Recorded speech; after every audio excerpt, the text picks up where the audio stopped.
Many peoples had their crazy customs associated with forced and very harmful deformation of different parts of the body. There was such a custom among Chinese women, and it lasted for about 1,000 years. It is hard to imagine, but a categorical ban on it was introduced only in the middle of the last century. We are talking about bandaging the feet or lotus feet. There are several legends about the origin of this custom. One of them says that Emperor Li Yu asked one of his concubines to dance the lotus dance for him on the socks and bandage the legs with a silk cloth. She did this and struck the ruler in the heart. Other women found out about this success and began to try to reduce the size of their feet. Very soon, in China, everyone knew that the smaller the girl's leg, the more likely she was to marry a wealthy person.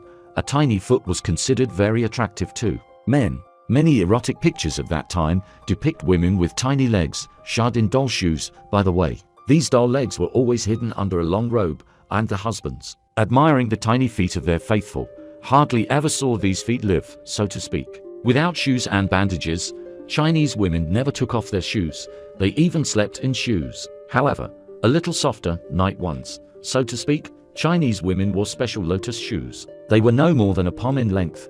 The base was made of silk or cotton, decorated with national patterns. Shoes were sewn to order, and the women themselves, they were taught this art from childhood.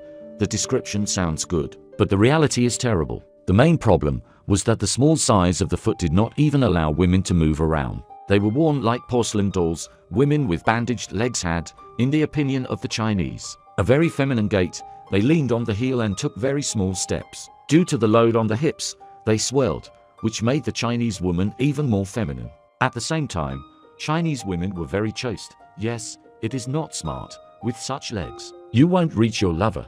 You would have to leave the house. And they began to carry out bandaging for very young girls at the age of 5. They usually chose winter time for this, so that it was easier to tolerate, and the infection did not immediately develop. Bandaging was usually carried out by specialists, less often by mothers. Why less often? Mothers could feel sorry for their daughters and did not bandage their legs much. And then these daughters grew up. They were not married because of non-miniature feet, and they blamed their compassionate mothers for this. When the girls grew up, they bandaged themselves. It was impossible not to bandage even if desired, because then the foot hurt even more. In general, Chinese women have lived with pain all their lives, and they considered it a blessing. So submissive to their fate, patient and very moral, they bandaged their feet mainly only to aristocrats born in families where servants take care of everything. By the way, only servants with the same lotus legs could serve directly to the mistresses. And in the families of ordinary peasants, the legs of girls were not bandaged, who would then work in the fields and help with the housework.